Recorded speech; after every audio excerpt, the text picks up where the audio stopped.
هەڤاڵ مەلا بەختیار لێپرسراوی دەستەی کارگێڕی یەکێتی نیشتیمانی کوردستان لە سەردانە دووڕۆژەکەیدا بۆ دەشتی کۆیە.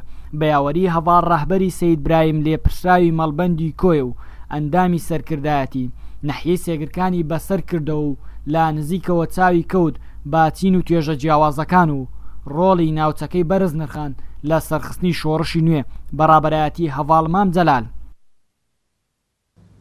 لە ڕاستیە ئەوە نەخۆشحاڵم کات هەم بینم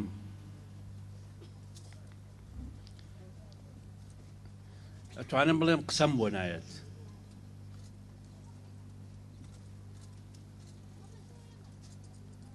زۆر خۆشە 40 ساڵ لەمەوبەر لێرە بم و ئەو هەومی یادگارە خۆشەمە بێ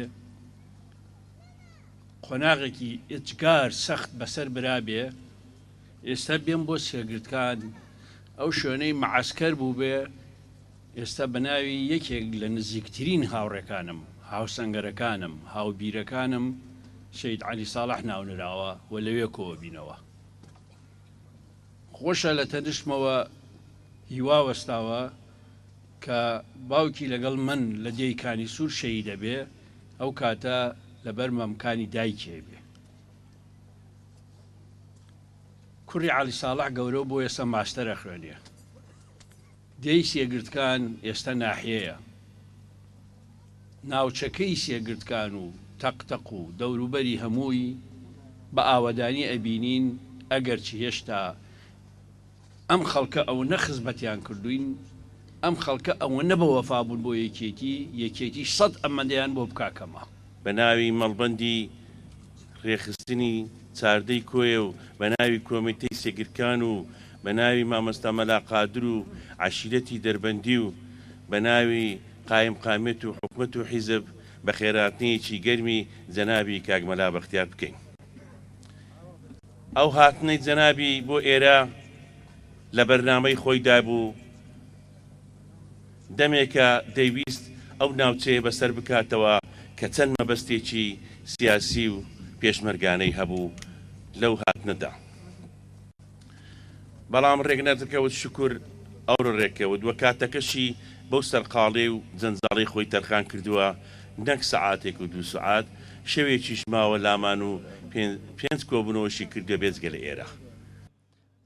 زۆر خۆشحاڵی خۆمان دەرەبڕین. هاوڵاتیانی نەحیەی سێگرکانیش هیوایان خواست یەکێتیەکەی مام داکۆکیکاری سەرسەختی چاکردنی ژیانی هاوڵاتیان و قەیرانی دارایی بن و ئەزموونی حکومڕانی و دەوڵەتداری لە کوردستان گەشەی زیاتری پێ بدەن و تاوەکو ئەو مافی چارەی خۆنووسینەی کەوا یەکێتی کوردیەتە دروشم و سمبولی خۆی و ڕووباری خوێنی ڕشتووە دێتە بەرهەم.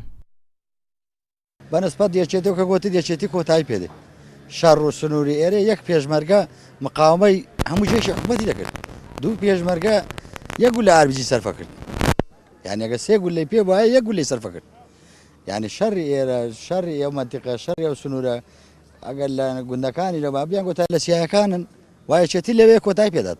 ئەو هازوو ئەوانەی کە لێرە ژیاون بێن ئەو دەیانە بەسەر بکەنەوە دا بزانن کەوا ئەم دەیانەش صاحب وەفان و ئەوانی صاحب وەفان کە دێن بەسەریان دەکەنەوە و ئەم پێشمەرگانی کەسە کاک مەلا بەختیار هاتوتە ئەم جێگایە جێگای پێشمەرگەی یەکێتی بوو جێگای شێرەکانی یەکێتی بوون ئالێرە مەقڕەکەیان لەو جسرە و لەو جسرە بوو لەوانەیە 20 کۆپتەریان لەسەرا بوو.